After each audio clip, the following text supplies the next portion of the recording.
लेकिन एक बार लक्ष्मण का रुख कर लेते हैं, बांसवाड़ा में मौजूद है और फिलहाल जिला कलेक्टर से बातचीत उनकी हो रही है, सुनवाते हैं। अनुसार कार्रवाई करेंगे। उनसे मेरी बात हुई, उन्होंने बड़े धैर्य से मैंने उनकी बातों को सुना और सभी लोग बैठ कर के कुर्सी पे आराम से बात हुई। उसके बाद जी माफी चाहूंगा, दोबारा कनेक्ट हुआ है लाइव। मेरा सवाल ये था कि उन्होंने क्या आरोप लगाए और आपने क्या कहा, एक बार दोहरा दें प्लीज। नहीं, उन्होंने जो बताए थुम्बली गांव को लेकर उन्होंने इश्यूज बताए। वो स्वयं भी वहाँ गए थे, वहाँ पे आईजी साहब मौजूद थे। उन्होंने बताया अपनी शिकायत, मैंने पूरे धैर्य से सुना। बैठ कर के जो साथ में लोग आए थे उनसे भी पूरे धैर्य से मैंने उनकी बात को सुना और सुनने के बाद उसके बाद वो बैठ गए धरने पे।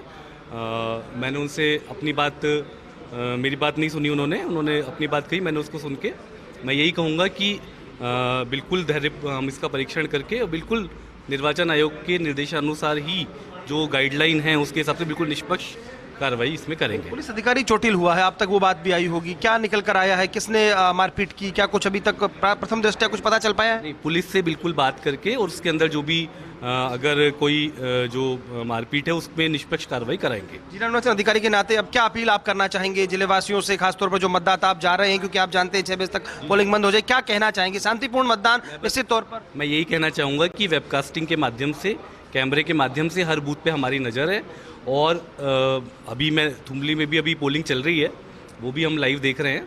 मैं सभी से यही निवेदन करूंगा कि पूरे ज़िले के सभी निवासी 6 बजे तक जो भी मतदान करने आ जाते हैं उनको मतदान कराया जाता है, वे अभी बिल्कुल निष्पक्ष और भयमुक्त तरीके से मतदान करें। चलिए शुक्रिया। तो देखिए निशांत ने बात की, जो जिला निर्वाचन अधिकारी यहाँ पर, उन्होंने बताया किस तरह से उन्होंने बात सुनी है। हालांकि अभी भी हरीश चौधरी जो हैं वहाँ पर बैठे हुए हैं, उनका कहना है, उनकी अपनी मांगे थी जो उन्होंने रखी हैं, उन्होंने कुछ आरोप भी लगाए। आप देखिए ये सीधी तस्वीरें आप तक पहुँच पा रही होंगी, इस वक्त हरीश चौधरी मौजूद हैं। दूसरी तरफ जब जिला निर्वाचन अधिकारी से हमने बात की तो उनका कहना था मेरी सब चीज़ों पर नज़र है, वेबकास्टिंग के जरिए मैं नज़र रख रहा हूँ। लेकिन हम इनसे पूछ लेते हैं एक बार, क्योंकि देखिए लोकतंत्र में पक्ष और विपक्ष दोनों की बात बेहद ज़रूरी है और फर्स्ट इंडिया न्यूज़ ये कोशिश हमेशा करता रहा है।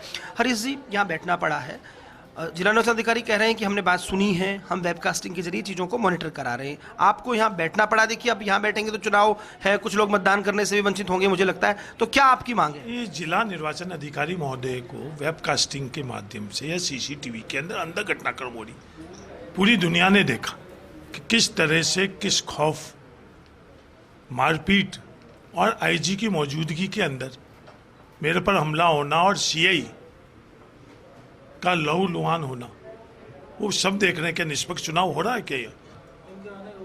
अब आपकी क्या मांग है सीधे तौर पर, कॉन्क्रीट भाई ये आप चाहते हैं? कॉन्क्रीट है कि 2 घंटे के अंदर जो भी चुनाव को हो रहे हैं वो निष्पक्ष तौर के ऊपर हुए और जहाँ भी निष्पक्ष तौर पर चुनाव नहीं हुआ वहाँ पूर्ण मतदान हो।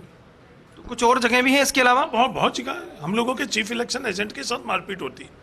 वो जो पुलिस थाने के अंदर कल्याणपुर में जाते हैं, वहाँ डीवाईएसपी के रैंक के आदमी उनके साथ बदतमीजी करके उनको कहते हैं कि यहाँ से निकलो। दूसरी तरफ निर्दलीय प्रत्याशी भी ट्वीट कर रहे हैं, वो आरोप लगा रहे हैं कि प्रशासन जो है और पुलिस जो है वो सरकार के दबाव में है, दूसरे लोगों के दबाव में। वो तो साफ दिख रहा है ना, थुम्बली में क्या हो रहा, पुलिस किसके साथ है, प्रशासन किसके साथ है। हम लोग ऐसे ही थोड़ी कह रहे हैं ये और बीच सरकार की दोनों उम्मीदवार है, ये तो थुम्बली में पूरी दुनिया ने देखा। तो कब तक बैठे रहेंगे अब यहाँ? नहीं, जब तक लोकतंत्र जिंदा रखेंगे, जब तक सांस है, जब तक इसमें संघर्ष करेंगे। संघर्ष का तरीका बदलता रहेगा पर संघर्ष करने के अलावा हमारे पास और कोई जरिया नहीं। देखिए तो हरीश चौधरी बिल्कुल एक तरह से अडामेंट है, उनका कहना है कि हम अपनी बात पहुंचाएंगे, यही तरीका है हमारे पास और कोई तरीका नहीं है। ये वो लोग हैं जो एजेंट थे, इनका कहना है कुछ चोट लगी है, ये लोग बैठे हैं, इनके पास एंट्री पास भी है, अपनी बात यहाँ पर ये कह रहे हैं। तो देखिए मुझे लगता है पक्ष और विपक्ष दोनों मुखर हैं, लेकिन यहाँ पर हरीश चौधरी ने ये कहा है कि लोकतंत्र में ये जरूरी है बात सुनी जाए। अशोक सेरा चूंकि अभी वहाँ पर थे, उनसे हम एक बार प्रतिक्रिया ले लेते हैं इस पूरे विषय पर, चूंकि ग्राउंड जीरो से जब वो सब कुछ चल रहा था तो अशोक सेरा वहाँ थे। अशोक, अभी क्या लग रहा है, एक तरह से डेडलॉक बन गया ये माने अपन? बिल्कुल, आप देखिए मामला जो है वो लगातार तुल पकड़ता जा रहा है। हरीश चौधरी ने साफ शब्दों में कह दिया है कि जब तक लोकतंत्र के लिए मुझे संघर्ष करना पड़ेगा मैं करूंगा। यहाँ कलेक्ट्रेट के सामने आप देखिए, कलेक्टर